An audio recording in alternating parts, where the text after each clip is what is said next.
আচ্ছা সেফুদা, এই কুত্তার বাচ্চাগুলা কারা? যে কুত্তার বাচ্চারা লাগি সোশ্যাল মিডিয়া চালানি এখন যন্ত্রণাদায়ক হয়ে গেছে। কুত্তার বাচ্চারা কয় পাশে থাকলে পাশে পাবেন, সাপোর্ট করলে সাপোর্ট পাবেন, আসেন নতুনদের সাপোর্ট করি। এই কুত্তার বাচ্চাগুলা, এই প্রাণীগুলা কারা? এই অসভ্য বর্বর ছোট গরিব মূর্খ। এই মূর্খর জাতেরা ও সভ্যর দলেরা, সুদানির ফোতানেরা ফেসবুকে যায় একটা ফেস খুলছে। খুললা একটা মানুষের তো নিজের মূল্যবোধটা পর্যন্ত হয়, নীতি নৈতিকতা আদর্শ এমনকি লজ্জা শরমডারে বাজারে উড়াইয়া নিলামে বিক্রি করে সুদানির ফোতাইন। সব রাজাকার হয়ে গেছে। আরে সেফুদা, রাজাকারের তো একটা নির্দিষ্ট নীতি তাহে।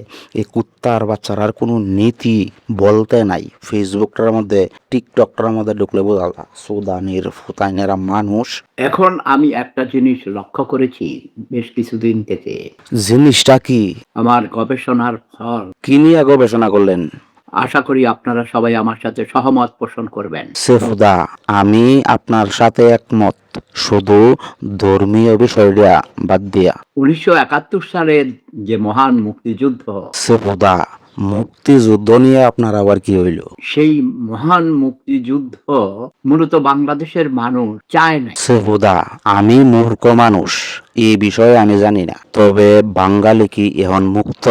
বাংলাদেশের মানুষ স্বাধীনতা চায় না, কারণ বাঙালিরা গোলামের বংশধর, তারা গোলামি পছন্দ করে। সেফুদা একদম ঠিক কথা কইছেন।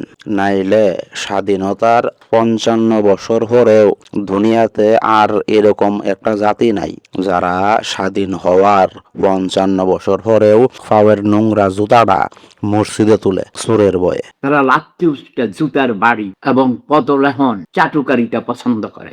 বাঙালি কতটুক অসভ্য, ও কাজের আজাইরা, ও কেজু আনারি, এই সুধীর হুদাইন এরা ফেসবুকে না ঢুকলে আপনি বুঝতে পারতেন না। এটা মীর জাফরের বংশধর। আপনি কেমনে শুনলেন? শুনেছি মীর জাফরও নাকি বাঙালি ছিল এবং তার অরিজিনাল গ্রামের বাড়ি নাকি ছিল, তার পূর্বপুরুষের গ্রামের বাড়ি ছিল দিনাজপুরে। সেফুদা, এই কথাটা আমার জীবনে আমি প্রথম শুনলাম আপনার কাছ থেকে। এটা কতদূর সত্য আমি জানি না, শোনা কথা। শোনা কথা বাদ দেন, আপনার কাছে কেমনে মনে হইল বাঙালি মির্জাফরের বংশধর? হতে পারে, আমার মনে হয়, কারণ বাঙালির মতো বেঈমান নিমুখারাম মিথ্যুক দোকাবাজ অশিক্ষিত বর্বর গোলামের বংশধর এই পৃথিবীতে আমি দেখি নেই। টাকা দিয়ে কিনা যায়। ভাইয়েরা, কেউ কিছু মনে করুন না যে আমি খুব সাধারণ একজন মানুষ।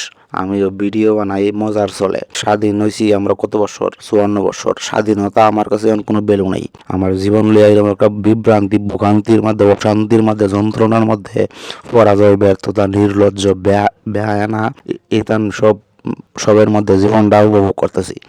এরপরেও সবথেকে খারাপ লাগে এই জুতারি যে বেলা আত করে এলে মসজিদের ভিতরে ঢোন লাগে, খুব লজ্জার বিষয়। বালা থাকবেন, নিজে মানুষ হওয়ার চেষ্টা করুন, প্রতিবাদ করার চেষ্টা করুন, স্বচ্ছ সুন্দর পরিষ্কার নির্ভেজাল সৃষ্টিশীল একটা সমাজ গড়ার চেষ্টা করুন, বসবাস করার চেষ্টা করুন। আসসালামু আলাইকুম।